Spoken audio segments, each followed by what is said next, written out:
The Somali government is appealing for international help in providing clean water, education and health services in areas liberated from the armed group Al-Shabaab. The authorities also urge locals to support their effort to restore public services in the affected areas.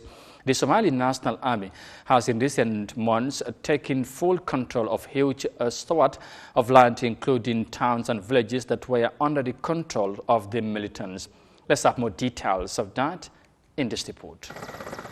Somalia's National Army, supported by local mobilization forces, have taken back huge tracts of territory from armed group Al-Shabaab since a large-scale military operations was launched 9 months ago. The newly liberated areas, which were in the hands of the militant group for decades, lack basic facilities such as health centers and schools. President Hassan Sheikh Mahmoud has appealed for help from the local business community to fill that gap. The stabilization and delivery of essential services is for all of us, and we will provide what we can. Therefore, we call upon the business community to help us provide clean water, build schools for our children, maternity centers for pregnant women, and vaccination clinics for our children. The Somali government will also need international support and goodwill as it rebuilds the liberated areas.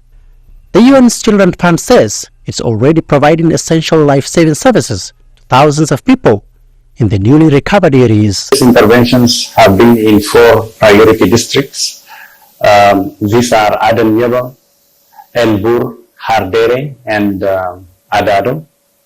We have been able to access and be able to provide water and sanitation facilities to around 50,000 people.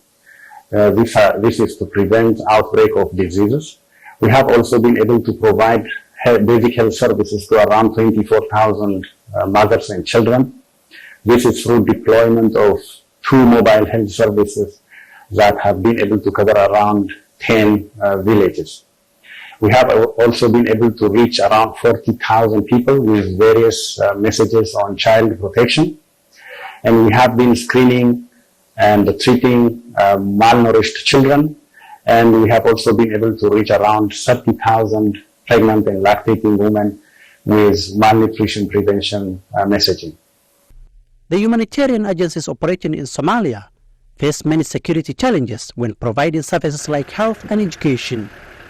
UNICEF says the aid agencies also need adequate funding to support the local communities. Funding is really very critical. As you can imagine, the basic infrastructure, health facilities, schools, water points in the newly accessible areas have been decimated. Therefore, putting them back is a very capital intensive undertaking. Therefore, it requires significant amount of funding.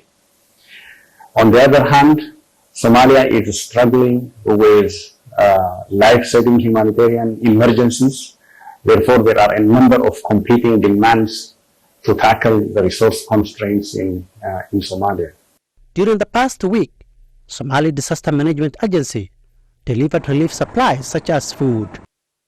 As military operations continue and more areas is recovered from armed group Al-Shabaab, the needs of people living in those liberated areas continue to grow. But the good news is that swaths of farmland is ready for cultivation to boost food security in Somalia. Hamid Kahe, CGTN Mogadishu, Somalia.